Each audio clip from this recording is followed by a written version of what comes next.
উপাচার্যের ক্ষমতা কমানো, গণরুম বিলুপ্ত ঘোষণা সহ প্রশাসনিক কাঠামোতে বড় পরিবর্তনের প্রস্তাব দিয়েছে ঢাকা বিশ্ববিদ্যালয়ের শিক্ষক সমাজ।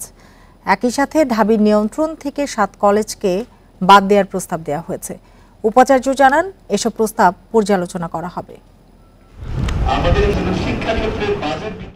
শিক্ষা ব্যবস্থার সংস্কার নিয়ে বিশ্ববিদ্যালয়ে শিক্ষা ভাবনা বিষয়ে সোমবার আলোচনা সভা করে ঢাকা বিশ্ববিদ্যালয় শিক্ষক সমাজ।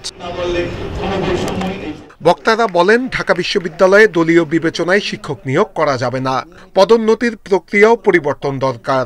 এছাড়া গবেষণায় বরাদ্দ বাড়ানো, একজন শিক্ষককে একাধিক পদে না রাখা, ভিসির ক্ষমতা কমানো সহ কয়েকটি প্রস্তাব দেয়া হয়।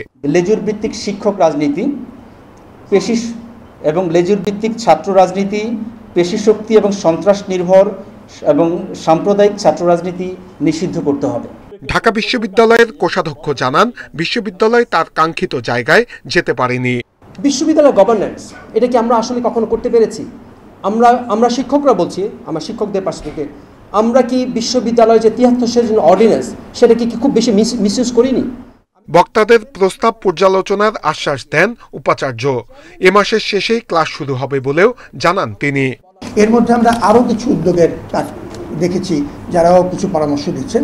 সবগুলি মিলিয়ে যদি আমরা একটা রিভিউ কমিটি টাইপ কিছু করতে পারি কিনা, এটাও আপনাদের একটু বিবেচনা থাকা দরকার, যাতে আমাদেরকে হয়তো একটু একসাথে মিলিয়ে কমন থিমগুলো নিয়ে একটা দুটা যেভাবে আমরা ঐক্যমত তৈরি করা সম্ভব, সেটি নিয়ে কিছুটা এগিয়ে যাওয়া। ভয়ের অপসংস্কৃতি ভেঙে বৈষম্যহীন ও নিপীড়ন মুক্ত বিশ্ববিদ্যালয় গড়তে ঐক্যবদ্ধভাবে কাজ করার আহ্বানও জানানো হয় আলোচনায়। যখনই কোনো অনুষ্ঠান হয়, নূরে আলম, ইন্ডিপেন্ডেন্ট নিউজ, ঢাকা।